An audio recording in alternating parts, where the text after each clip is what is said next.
A todas e todos, né? Com grande satisfação que estamos aqui com mais um seminário aqui do OPL, nosso grupo de pesquisa aqui da Universidade Federal do Ceará, e na tarde de hoje temos a satisfação de receber o professor Hélio Fushigami, né? Professor do Departamento de Engenharia de Produção da Federal de São Carlos, né? Ele tem aí um doutorado e um mestrado em Engenharia de Produção na Escola de Engenharia de São Carlos, orientado pelo grande professor João Vitor Mocelin, que infelizmente nos deixou aí na pandemia, né, uma lacuna assim irreparável, né. O professor Hélio também tem aqui o seu bacharelado em ciência de computação pela Unesp, né, e tem alguns pós-doutorados, né, tem três pós-doutorados, né.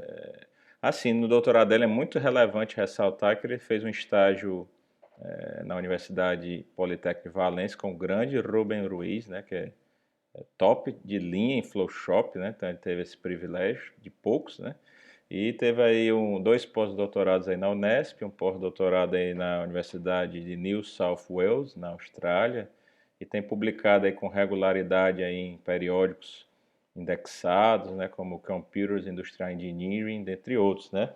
Ele também tem outras incursões aí na literatura, é cronista, é poeta, até um canal no YouTube que eu encontrei assim, sem querer, eu também gosto de literatura, mas não sou tão assim. Aí, rapaz, o Hélio aqui falando de, acho que era até da Cora Coralina, se eu não me engano, né? E aqui tem esse livro aqui que todos nós conhecemos, né? Que eu adoto aqui nas minhas disciplinas de scheduling. Primeiro livro que eu tenho conhecimento em português, né? De Flowshop, né? Então é uma grande satisfação receber. Além disso, o professor Hélio eu considero assim, um amigo muito querido, né? Então, passo a palavra aí para o professor Hélio e agradeço demais aí pela disponibilidade em estar devotando seu tempo aqui conosco. Obrigado, professor. Imagina, professor Bruno, meu querido amigo também, agradeço aí pelo carinho, pela apresentação tão cordial. É tudo ao contrário, viu? Sou eu que sou fã do professor Bruno, que fico sempre observando as publicações dele para correr atrás, né? Como um grande fã. O professor Bruno é muito competente, pesquisador, um grande exemplo para mim. Eu vou compartilhar minha tela e para a gente poder iniciar. Mas aí eu não os vejo mais, né? Não é assim?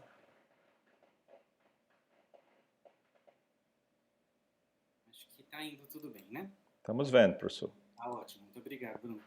Então, pois é. Então, eu gostaria de agradecer essa oportunidade, né, que o meu amigo Bruno, né, me fez o convite para participar aqui com vocês. É uma satisfação muito grande, mas, ao mesmo tempo, numa plateia tão especialista assim, é uma responsabilidade muito grande para mim também.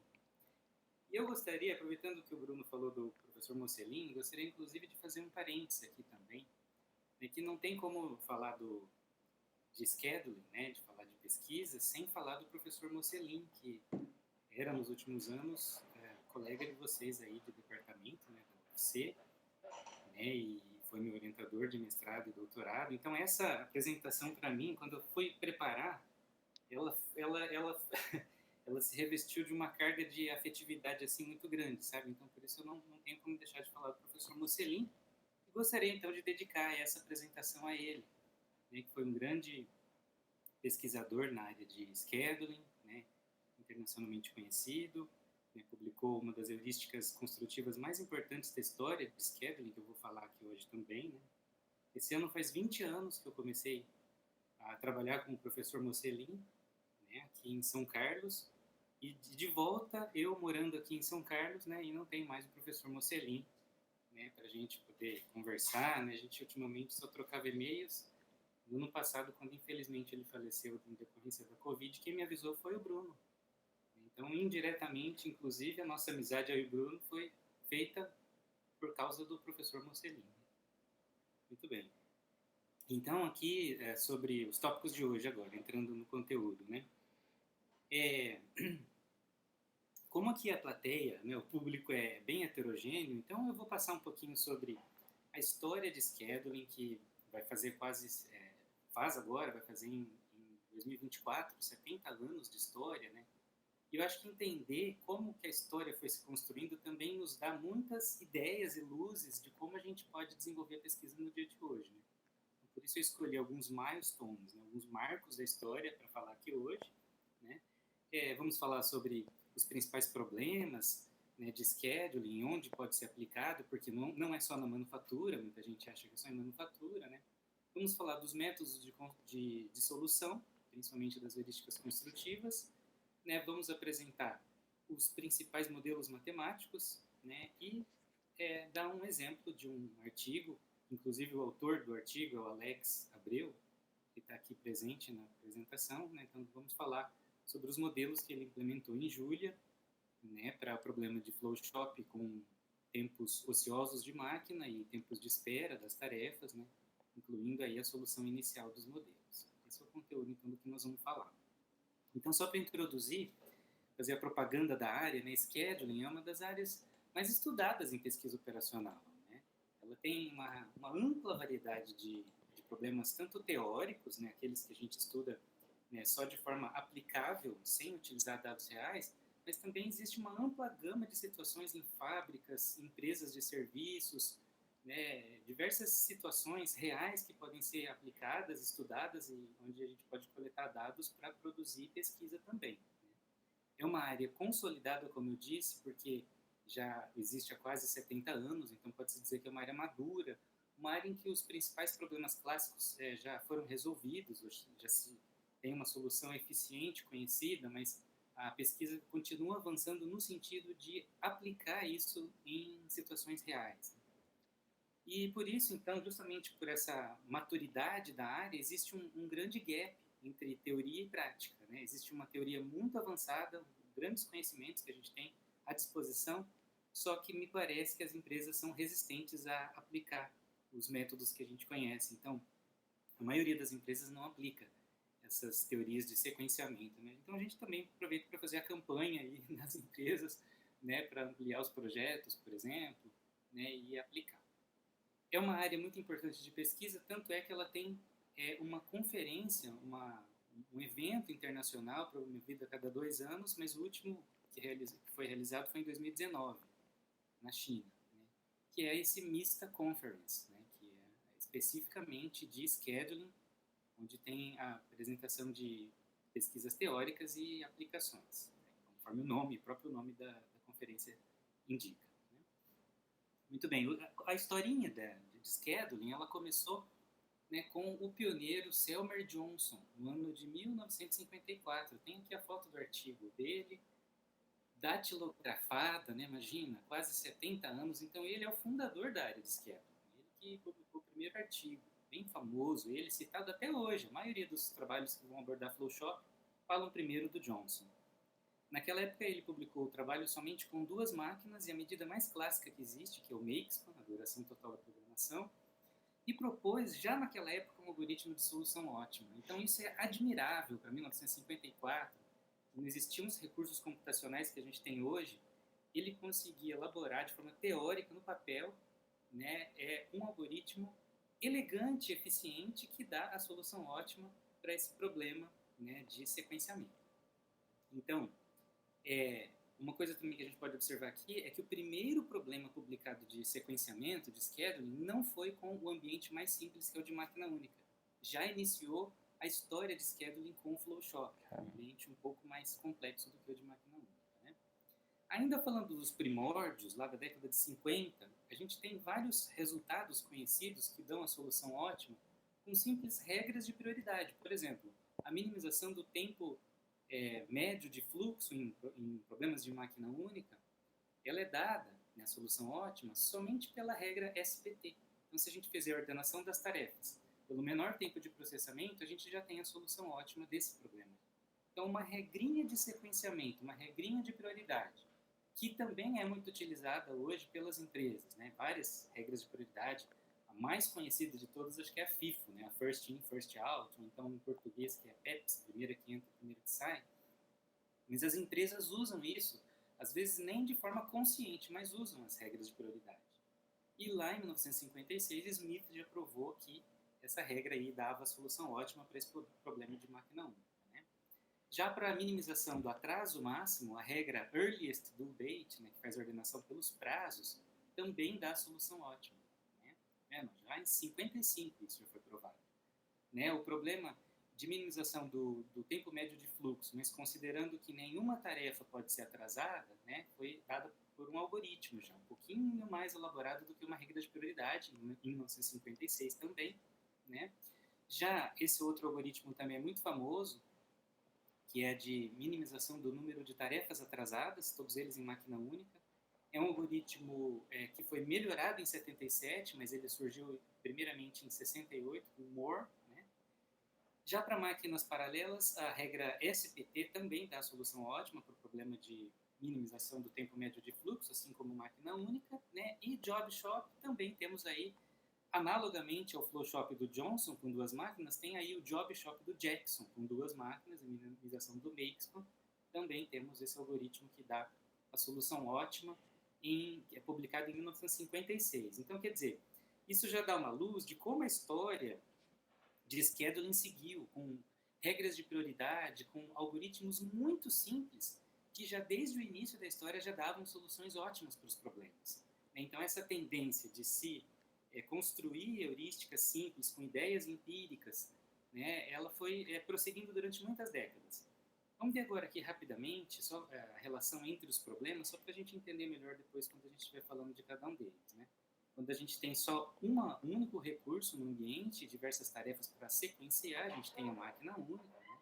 Aí quando a gente incrementa a capacidade, coloca mais de um recurso em paralelo disponível, a gente tem o problema clássico de máquinas paralelas, né, que podem ser idênticas, uniformes ou não relacionadas. Aqui não dá tempo da gente entrar em muitos detalhes, né, então eu vou passar bem rapidinho essa parte. Quando a gente tem, então, máquinas em série, aí é o ambiente chamado Flow Shop, um ambiente em que o layout é organizado em forma de fluxo, por isso flow, né, e shop é chão de fábrica, a tradução é chão de fábrica. Né? Muito bem, depois nós temos aqui um outro arranjo, né, de layout em que as tarefas têm rotas específicas, cada uma delas. Então, por isso chama job shop, ou seja, orientado por job. Cada job tem uma rota. Então a gente representa de forma não linear aí as caixinhas que representam os recursos para dar essa ideia de rotas diferentes para cada tarefa. Depois, por fim, o ambiente mais complexo de todos eles é o flow shop híbrido. É aquele em que a gente tem vários estágios em série, né, em que em cada estágio existem diversos recursos em paralelo, máquinas em paralelo em cada estágio. Então tem o flow shop híbrido, que hibridiza o problema de flow shop com o de máquinas paralelas. Né? Então esse aí que é muito comum nas indústrias, né, porque é muito raro, inclusive, ter todas as etapas com somente um recurso nas fábricas. Né? Geralmente, em alguma etapa vai ter, pelo menos, né, uma delas, mais de um recurso, e aí já configura o flow shop híbrido. Muito bem.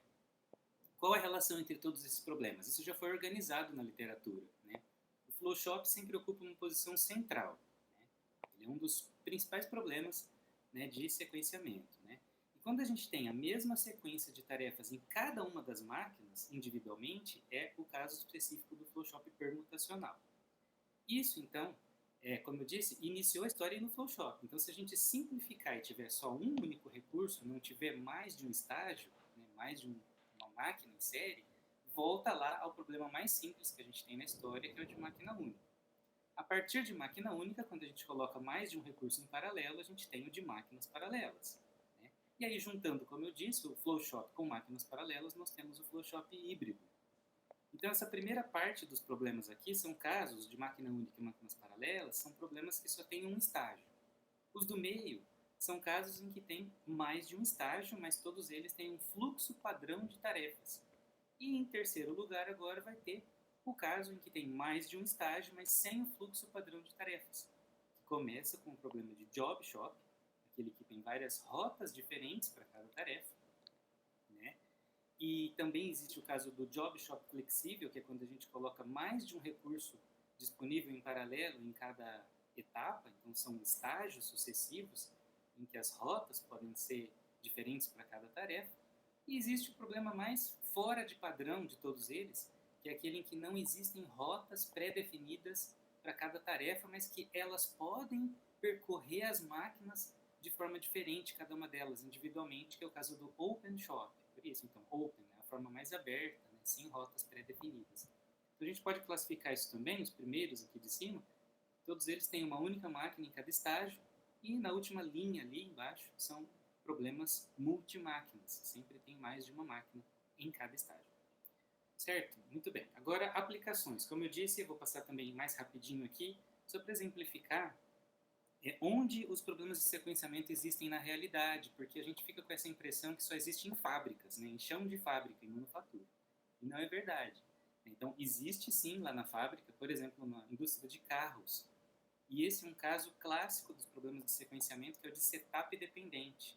Eu trouxe essa foto para justamente mostrar isso. Estou vendo diferentes cores de carros na linha de produção, então toda vez que um lote de cor muda de uma para outra, existe um tempo de preparação, dependendo da cor que foi feita antes e da que vai ser feita em seguida, que caracteriza a restrição famosa de setup dependente da sequência.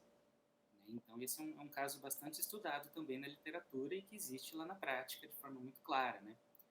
As OS, as famosas OS, não só as ordens de produção, né, de fabricação, mas as OS, ordens de serviço, também podem ser sequenciadas, né?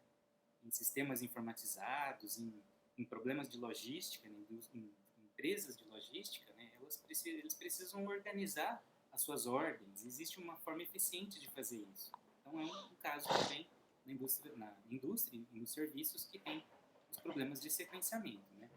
Escalas de horários de funcionários, por exemplo, isso é um problema, é timetabling, né? É um problema de sequenciamento também. A gente tem sempre uma forma eficiente de fazer isso. Que é parecido com esse outro, né? Que é a alocação de salas de aulas, professores, né? E as disciplinas em si, né? São dois problemas bem parecidos. E esse aqui, né? Nos serviços também, que é na área nos aeroportos, né, em voos, aeronaves, tripulação, alimentação, né, que é o catering, os gates e manutenção, quer dizer, são diversos problemas que tem nesses problemas aéreos, né, que começam com decolagens e aterrissagens, mas a parte de serviço toda lá no background também envolve sequenciamento de atividades. Né? Então, é um caso clássico também dos sequenciamentos. E na área médica, né, alocação de salas de cirurgias e ambulatórios, né, e médicos, claro, a equipe, né, todo o ferramental que é utilizado nesse dia, tudo isso também passa por problemas de sequenciamento, né. Nós publicamos, em 2018, uma revisão dos estudos de casos publicados, né, nessa área de scheduling, né, organizando, então, os estudos que já foram feitos, né? Ou seja, os problemas de scheduling não são só estudados de forma com, por exemplo, instâncias artificiais, com geração de dados ou com os famosos benchmarks da literatura, né? Esses dados que já existem disponíveis para a gente testar a eficiência dos nossos métodos, né? Mas eles também foram muito já utilizados na prática com dados reais, estudos de casos, né? Então organizamos aí. Muito bem. Agora falando sobre as heurísticas, né? A história de sequenciamento, ela se confunde com a história do Flowshop, que se confunde com a história das heurísticas para Flowshop, né? E vou mostrar isso aqui, né? Então, começando a falar das heurísticas clássicas, as construtivas clássicas, que começam lá com o algoritmo de Johnson, que não é exatamente uma heurística, é um algoritmo de solução exata, né? Mas que deu origem a várias outras heurísticas, por exemplo, a CDS, que também é famosa, e outras, né? Então aqui nós tentamos organizar, né, e uma das principais é o algoritmo de Johnson, que está aí nessa história, mas a principal heurística construtiva clássica é a NH, sem dúvida nenhuma, é a mais citada na literatura. Ela foi publicada em 1983 para o problema de Flowshop, com qualquer número de máquinas e minimização do Makespan. Né?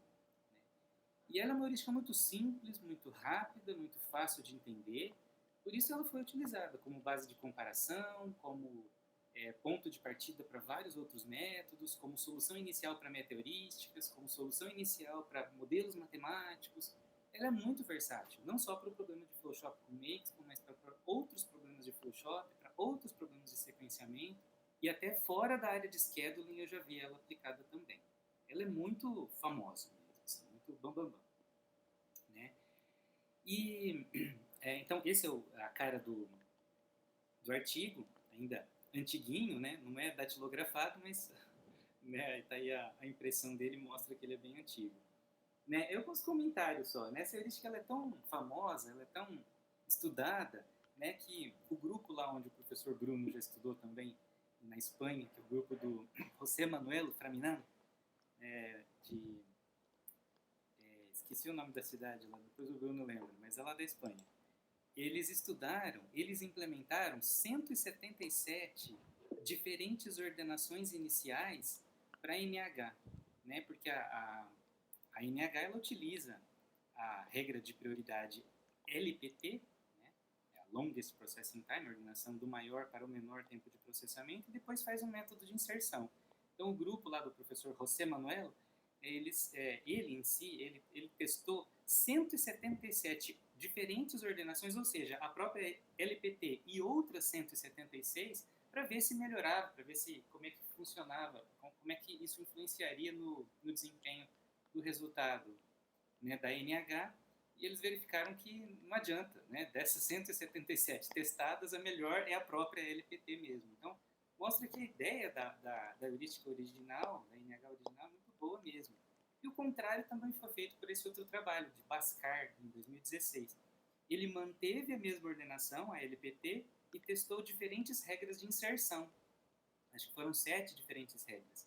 E chegou à conclusão que a regra original, que é o método de inserção, né, individualmente de cada uma das tarefas, né, da NH, é a melhor de todas também. Né?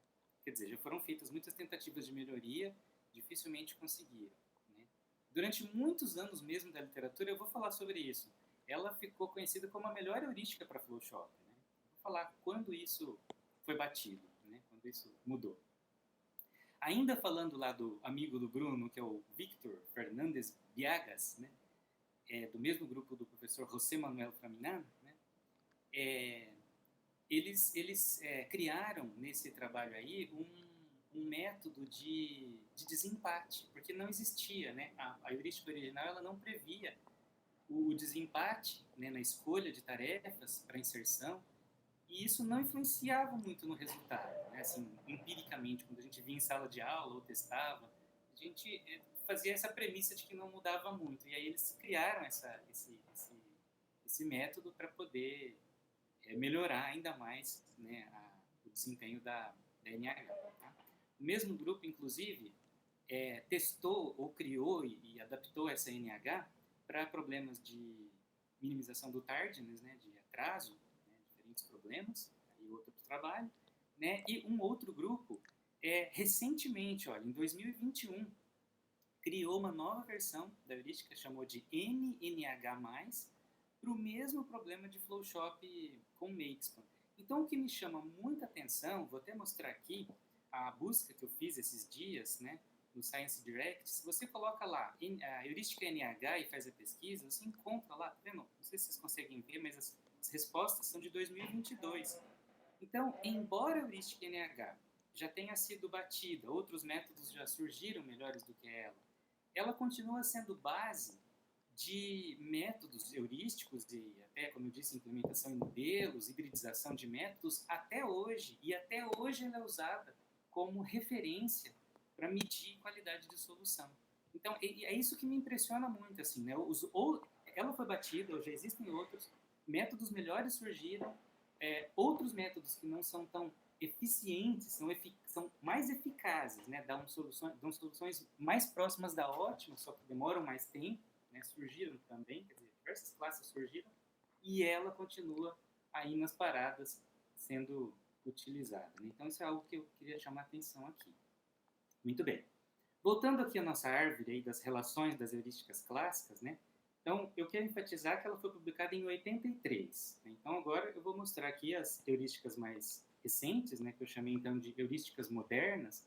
Então, existe um grande número, um número muito maior, uma explosão de novas heurísticas mais recentes que foram surgindo. Eu parei aí a árvore em 2016, mas depois disso continuaram surgindo. E eu enfatizo que todos esses balõezinhos aí, são problemas de Flowshop com Makespan. Tá? Não são diferentes problemas, né, e nem diferentes medidas de desempenho. E estão aí indicadas todos os problemas, né, os trabalhos que utilizaram a NH aí como comparação ou como ponto de partida para adaptar ou gerar novos métodos. Né? Então, essa árvore mostra, né, qual foi o próximo algoritmo, a próxima heurística que conseguiu vencer. Ou seja, a primeira na história, né, na linha do tempo, a primeira que conseguiu bater a NH foi o método NM do professor Nagano e Mocelin, em 2002. Entendeu? Então, eu me lembro perfeitamente, porque foi nessa época que eu comecei a trabalhar com o professor Mocelin. Né? Então, ou seja, é o que estou mostrando aí no slide, né? A heurística em NH foi a melhor na literatura por 19 anos.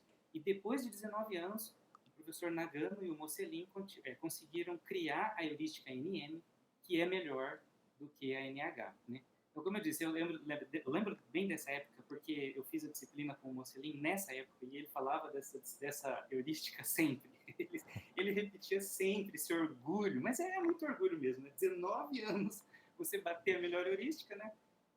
E ele contava os bastidores da publicação, que foi difícil, que os revisores e o editor eram resistentes, não pelos resultados que eles viam no próprio conteúdo do artigo, mas por eles. O Mocelin disse que ele tinha que parece que a revista tinha medo de dizer que estavam batendo a NH, né? Eu acho que a gente consegue entender isso, né, na pesquisa, na história, né? E depois, então, durante alguns anos, a NM foi a melhor heurística para Flowshop e Makes da literatura.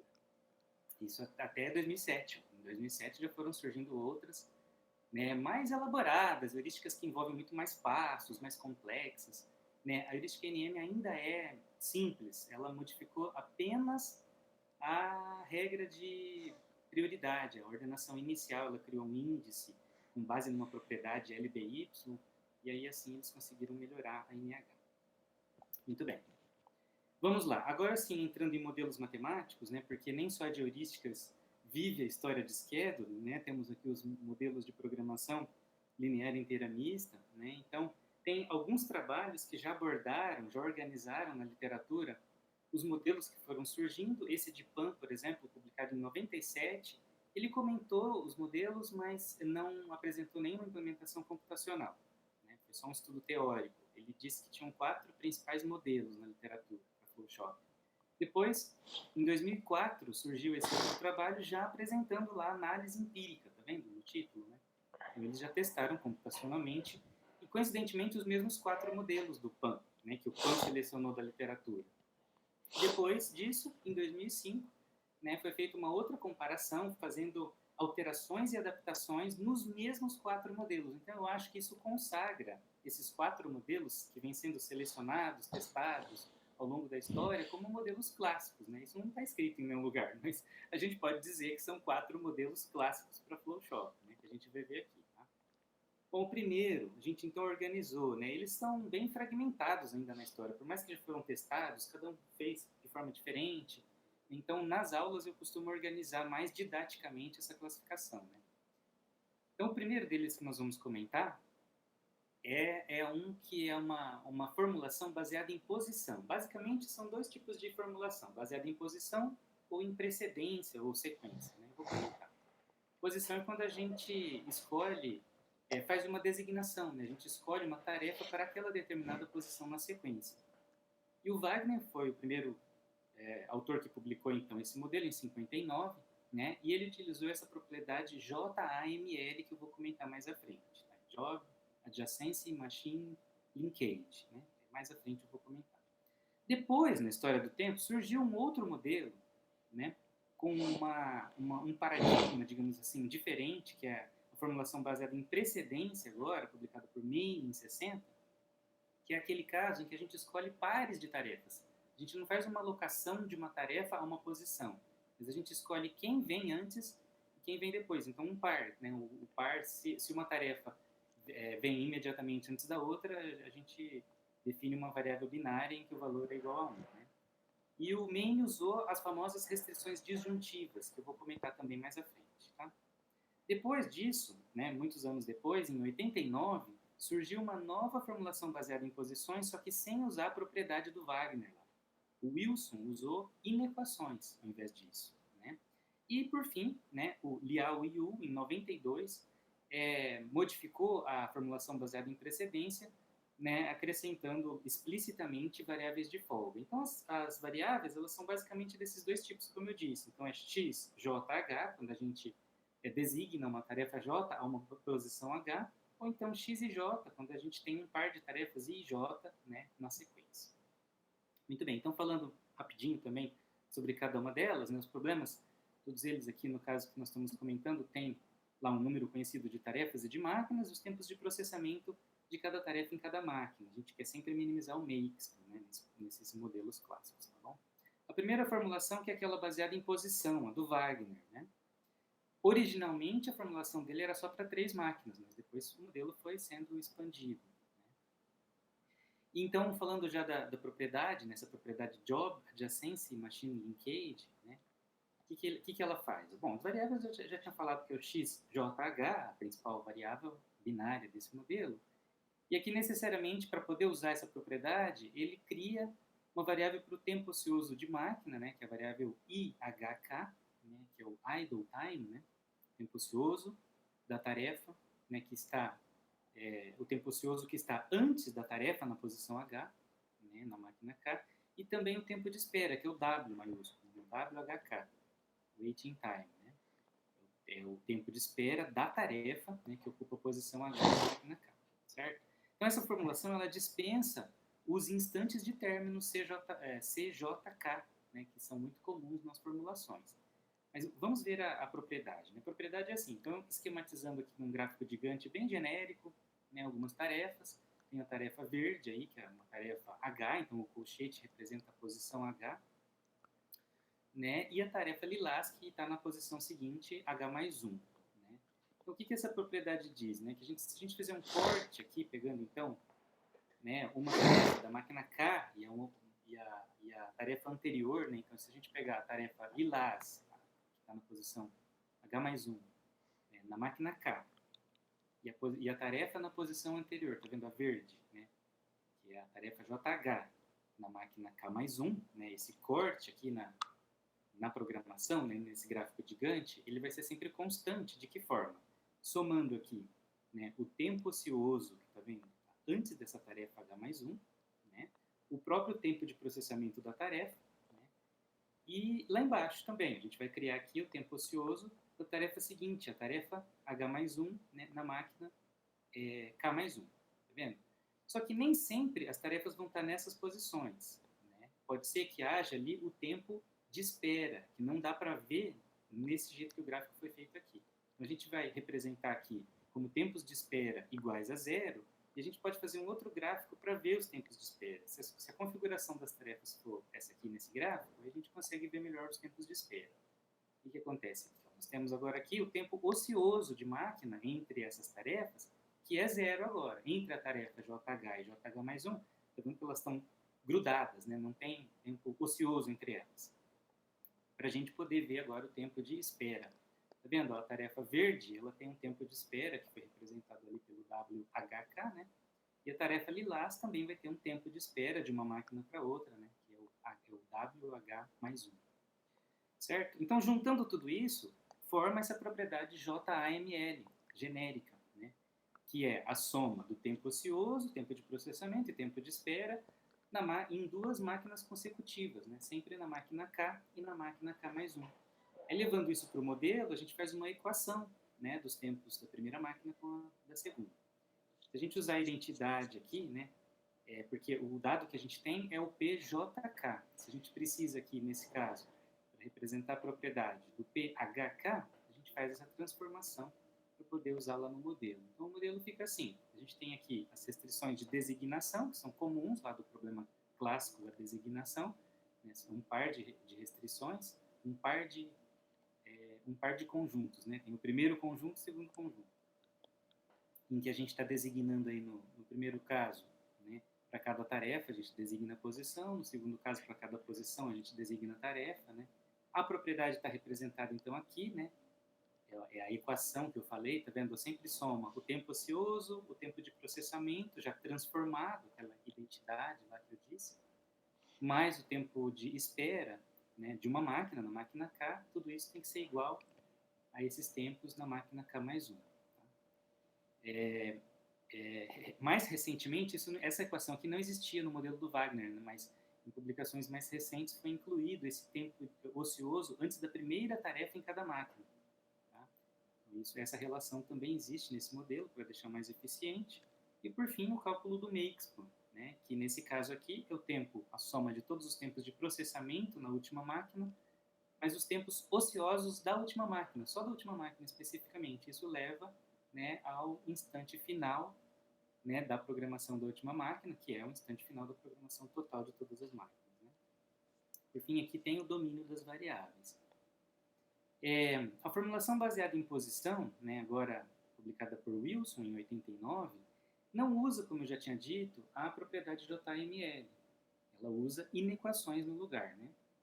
Então, ainda tem a variável XJH, né, que é a variável binária, designando a posição. Não usa as variáveis de tempo ocioso e tempo de espera, ou seja, não tem a propriedade JML, então, no lugar, a gente precisa representar aqui os instantes de término das tarefas. Então, tem o CHK, que é o instante de término da tarefa que ocupa a posição H na máquina K. Vamos ver como isso acontece aqui no modelo. Né? Então, tem a minimização do makespan, novamente, as restrições de designação, isso aqui se repete. Né? E agora não tem a JML. O que nós temos? O cálculo dos instantes de término em cada máquina. Então, genericamente, as inequações que a gente classificou lá do modelo, elas estão lá, são os dois últimos conjuntos, né? Que são as inequações genéricas. Mas tem situações específicas em que a gente pode escrever uma equação. Por exemplo, o instante de término da primeira tarefa na primeira máquina. Esse instante é conhecido, é uma equação.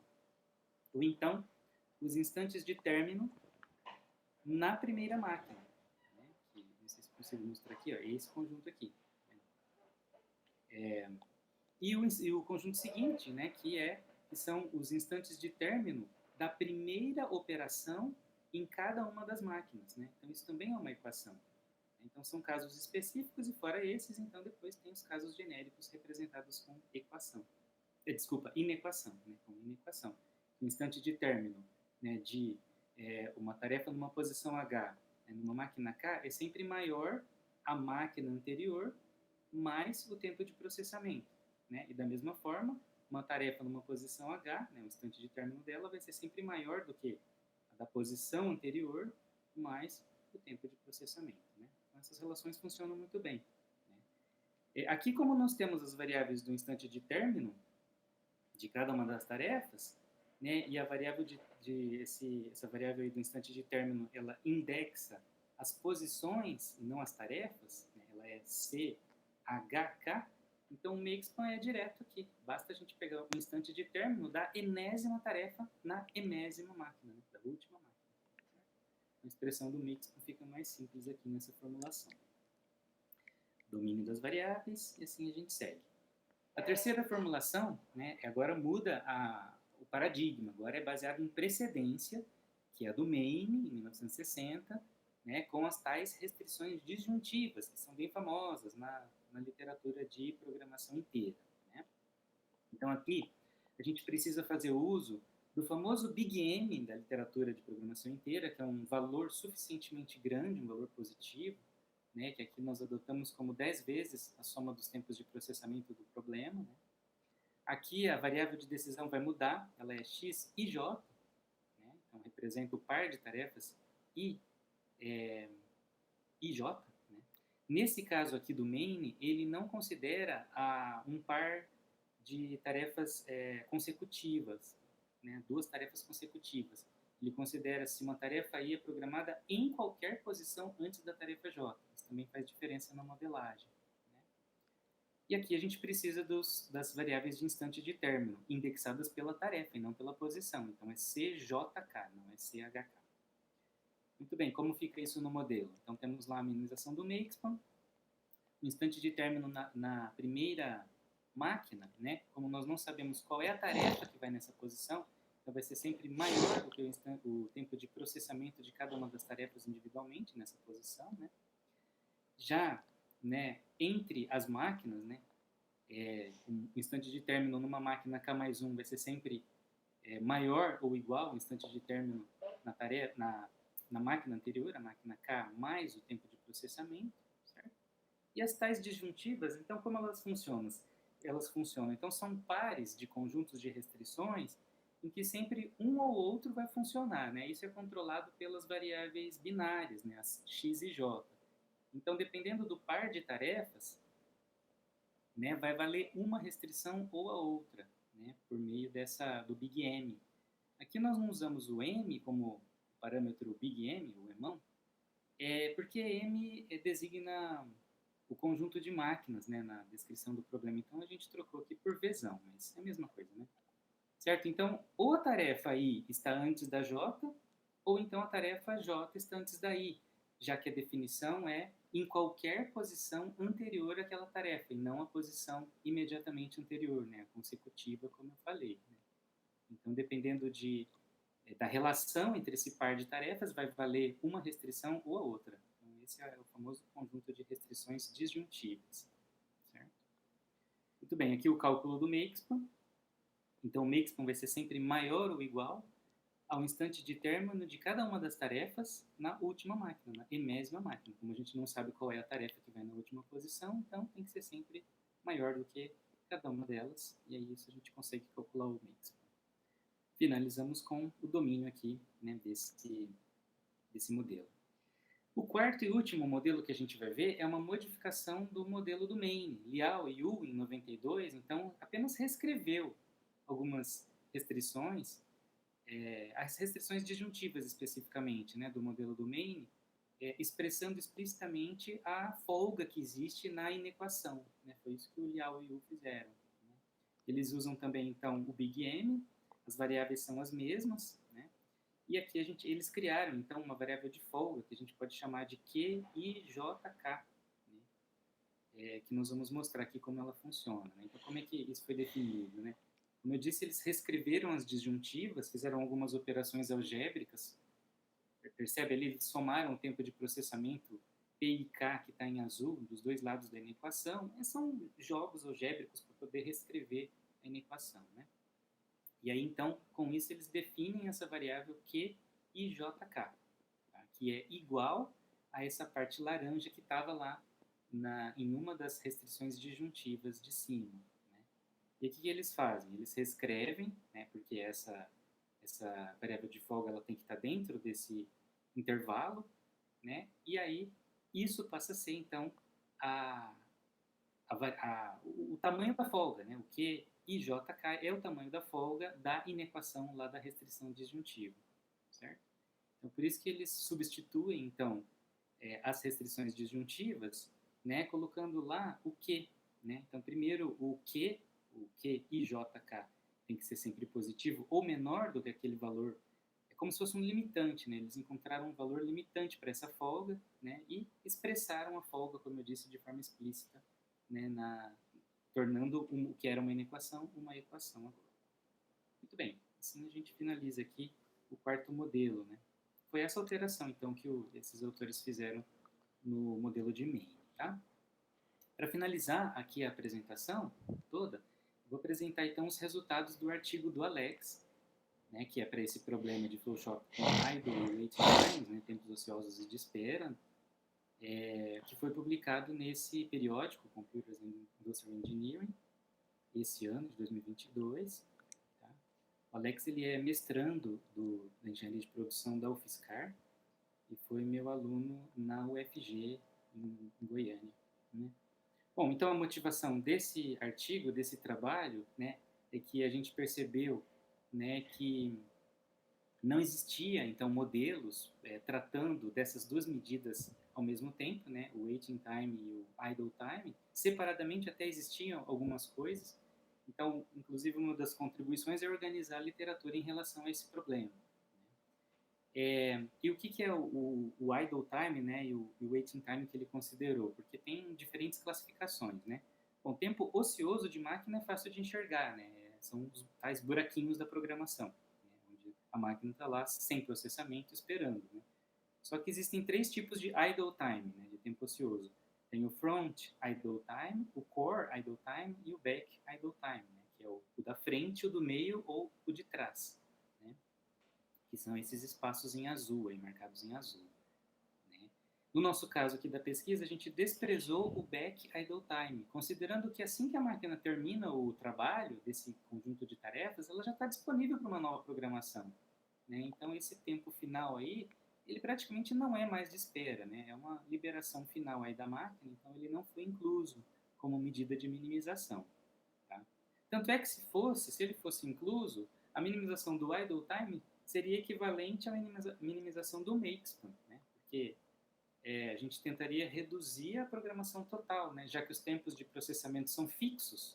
Na minimização do makespan, se a gente considera o conjunto todo ali, o que se poderia reduzir é tempo ocioso. Então, isso equivaleria à minimização do makespan. Então, por isso, a gente tirou, é mais um motivo da gente não ter considerado para diferenciar o problema, né?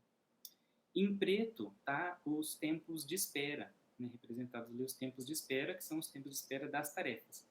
É quando uma tarefa já terminou um processamento numa máquina e a máquina seguinte está ocupada com outra tarefa, então o anterior tem que esperar a sua vez, né? Numa fila, por exemplo, ou no estoque intermediário, certo? O Alex, então, ele alterou, né? Ele fez uma adaptação dos 4 modelos clássicos de Flowshop. Então, o primeiro deles é o do main, tá vendo ali? Foi um trabalho bem grande que teve que fazer, não é uma simples adaptação, porque tem que criar novas variáveis. Por exemplo, lembra que nas formulações clássicas é sempre uma única uma variável binária, e aqui no caso ele tem 2 variáveis binárias, né, a y, né, y e j, porque se não tivesse essa variável, que ela é uma variável de precedência dentro do modelo de main, tá vendo aqui, ó? Não daria para calcular o core idle time, né, que é o idle time do meio, né, entre as tarefas na programação. Tá vendo? Então foi um trabalho bem grande que ele fez de criação desse modelo, né? E o segundo é o do Liao Yu, né? Usando as variáveis de folga, Q e JK, né? Então também tem que fazer uma análise de como utilizar o modelo do Yu aqui para o problema de waiting e idle time. Então, lembra que as variáveis waiting e idle time, elas existiam nos modelos clássicos somente na formulação de Wagner. Elas não existiam, essas variáveis, aqui no main e no Liao. Então, o Alex teve que criar essas variáveis aqui para poder fazer o cálculo, né, dessas medidas que são a medida de desempenho, né, a função objetiva. Certo? Muito bem. O terceiro modelo, sim, então é o do Wagner, que acabou sendo então mais fácil de adaptar, né? Porque já existiam as variáveis de tempo ocioso e tempo de espera. Então foi necessário adaptar ali para a função objetivo, né? E depois disso tem aqui o modelo do Wilson, né, que também precisou fazer alguma adaptação, né, incluindo essas variáveis de tempo ocioso e tempo de espera. Certo? Aqui eu não fiquei com muitos detalhes, porque já lá na apresentação dos clássicos, né, eu já fui apresentando as restrições, né, então aqui a gente pode passar um pouco mais rápido também. Muito bem, a comparação aqui de resultados desses 4 modelos, né? O quarto modelo, então o do Wilson, né, ele foi o que teve o melhor desempenho, né, tá vendo esse aqui, ó, né, que teve o maior número de soluções ótimas, né, maior número de soluções factíveis, né, comparado com os outros 3, tá vendo aí, né? A gente utilizou então essa metodologia para verificar a superioridade, que é de perfis de desempenho. Os perfis, eles calculam, né, o número de problemas em que um método obteve a melhor solução, né, fazendo uma projeção disso, né, F vezes, né, daquele valor, do valor da função objetivo. Né? Então, não é só do valor obtido, mas ele faz esse gráfico em várias opções de valores F, né, ao longo aí da análise. Né? Então, isso expande, né, a análise. Certo? Então, o quarto modelo, que é o verdinho, ele obteve soluções melhores, sensivelmente melhores ali, em alguns casos parecidas com o modelo 3. No gráfico da esquerda são os tempos de CPU e no gráfico da direita os gaps de otimalidade. Né? Nos dois casos, o modelo verde claramente é melhor do que os outros. Né? Tem uns bem piores, né? O azulzinho, por exemplo, que é o segundo, é bem pior, certo? Muito bem. A outra experimentação que foi feita nesse trabalho é em relação a heurísticas, né? como não podia fugir da heurística NH, né, já que é flow shop, então ela foi adaptada para esse problema, então criou-se uma heurística chamada NH-IW, foi testada também foram testadas duas regras de prioridade, a SPT e a LPT, né? Então aí tem os resultados especificamente das heurísticas, sem falar de modelo, né? E é engraçado que, nesse caso, a heurística NH, ela deu melhor resultado do que as regras de prioridade, porque a NH, né, ela tem uma parte de inserção. Ela tem a ordenação inicial e depois a inserção. Então, faz sentido ela ser melhor do que uma simples regra de prioridade, SPT ou LPT.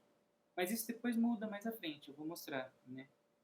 Aí a gente pegou, então, o melhor modelo, que é o do Wilson, modelo 4, e inseriu as soluções de cada uma dessas três heurísticas, né, uma regra de prioridade e uma heurística também, né, no modelo.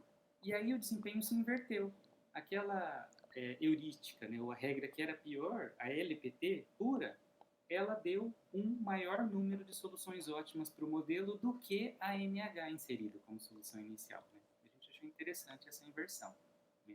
Um pequeno número aí a diferença, mas assim, houve a inversão, né, no desempenho, né? Tanto no número de soluções ótimas, como no número de soluções... não, nas factíveis acho que não, né? Nas factíveis não, principalmente nas ótimas aqui. Certo? Muito bem. Então também foi comparada aqui as 4 opções de modelo 4 com solução inicial, usando a mesma metodologia dos perfis de desempenho.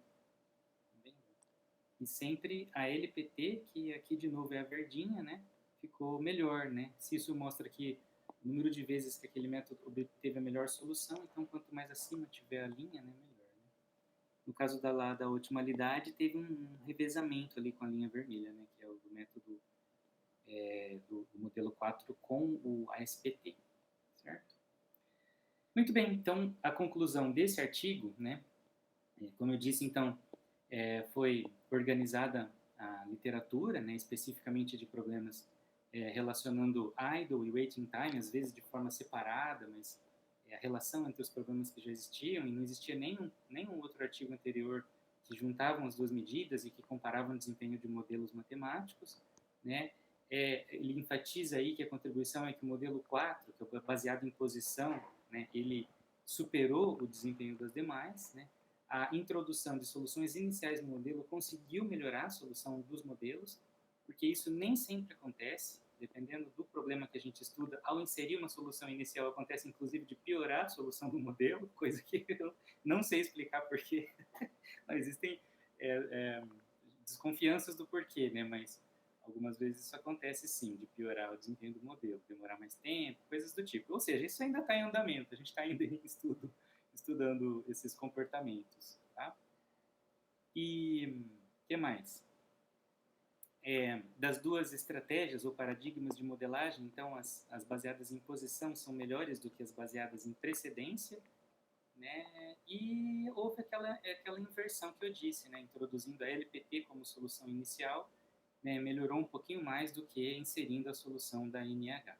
Né?